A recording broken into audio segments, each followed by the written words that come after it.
Have you ever wondered what it really means to be blessed? Is a blessed person someone who has lots of money? Someone who is successful, powerful, or respected?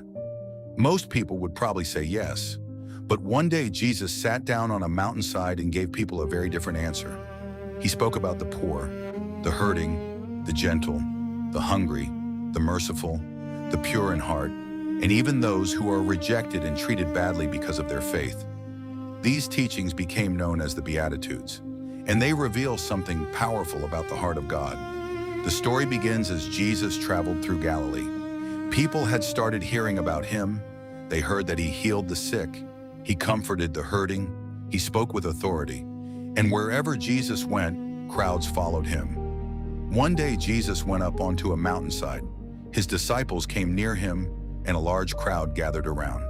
The people were ready to listen. They expected Jesus to teach them about God's kingdom, but what he said was not what many of them expected. Jesus looked at the people and said, "Blessed are the poor in spirit, for theirs is the kingdom of heaven." At first, this must have sounded strange. Why would Jesus call the poor in spirit blessed? Jesus was teaching that people who recognize their spiritual need for God are truly blessed. They don't pretend to have everything together. They know they need God. And when we recognize our need for him, we become open to his grace. Then Jesus said, "Blessed are those who mourn, for they shall be comforted." Everyone experiences pain. People lose loved ones, dreams fail, hearts break. There are moments when life feels overwhelming, but Jesus reminds us that mourning does not mean God has abandoned us. God sees the tears that nobody else sees. He is close to those who are hurting, and he promises comfort. Then Jesus said, "Blessed are the meek, for they shall inherit the earth."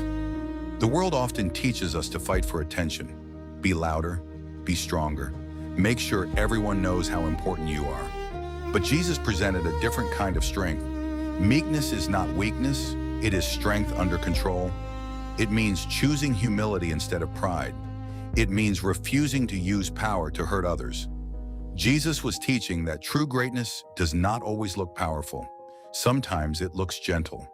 Then he said, "Blessed are those who hunger and thirst for righteousness, for they shall be filled." Think about how powerful hunger can be. When you are truly hungry, you want food. When you are thirsty, you want water. Jesus said our desire for what is right should be just as strong. To hunger for righteousness means to deeply desire justice, goodness, truth, and a life that honors God. And Jesus promised that those who seek these things will be filled. Then came another powerful statement, "Blessed are the merciful, for they shall receive mercy." Mercy means choosing compassion when you could choose judgment. It means forgiving when someone has hurt you. It means remembering that everyone makes mistakes. We often want mercy when we are the ones who have failed. But Jesus challenges us to show that same mercy to others. Then he said, "Blessed are the pure in heart, for they shall see God." Being pure in heart is more than looking good on the outside. It is about what is happening inside. Our motives, our thoughts, our desires. Jesus was teaching that God cares about the heart, not just appearances. A person can look perfect on the outside while struggling inside. But God sees beyond appearances. He sees who we really are. Then Jesus said, "Blessed are the peacemakers, for they shall be called children of God."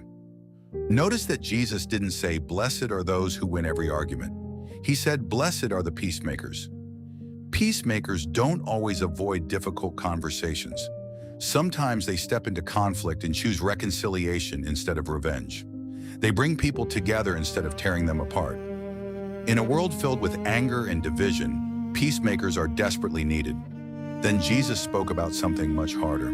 He said, "Blessed are those who are persecuted because of righteousness, for theirs is the kingdom of heaven." And then he added that his followers should rejoice when people insult them, persecute them, or falsely say evil things about them because of their faith. This may be one of the hardest teachings to understand. Jesus wasn't saying that suffering is enjoyable. He was saying that following God is sometimes costly. Doing what is right may not always make you popular. Standing for truth may sometimes bring rejection. But Jesus reminded his followers that their reward is greater than the approval of people. Then Jesus ended by reminding them that they are blessed, not because life will always be easy, not because they will never experience pain, but because God sees them, God knows them, and God is with them. The Beatitudes turn our normal idea of blessing upside down. The world says, "Blessed are the rich." Jesus says, "Blessed are those who know they need God." The world says, "Blessed are the powerful." Jesus says, "Blessed are the meek." The world says, "Blessed are those who never suffer." Jesus says, "Blessed are those who mourn, because they will be comforted." The world says, "Blessed are those who get revenge." Jesus says, "Blessed are the merciful." The Beatitudes are not simply words to memorize. They are an invitation to live differently. They challenge us to look beyond money, popularity, success, and power. They ask us to examine our hearts. Are we humble? Are we merciful? Do we hunger for what is right? Are we willing to make peace? Do we trust God when life becomes difficult?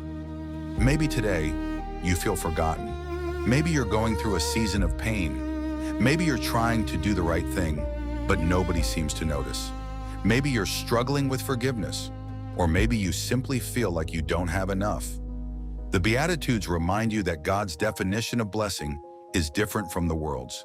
Your pain does not make you forgotten. Your humility does not make you weak.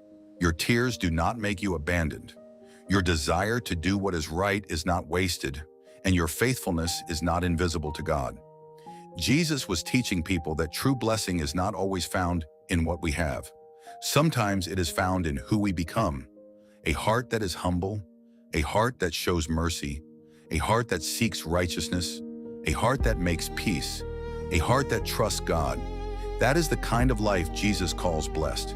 And perhaps the greatest lesson of the Beatitudes is this: you don't have to look successful in the eyes of the world to be deeply loved by God. Because God's blessing is not always about having an easy life. It is about knowing that even in the hardest moments, God is with you. And when God is with you, you are never truly without hope.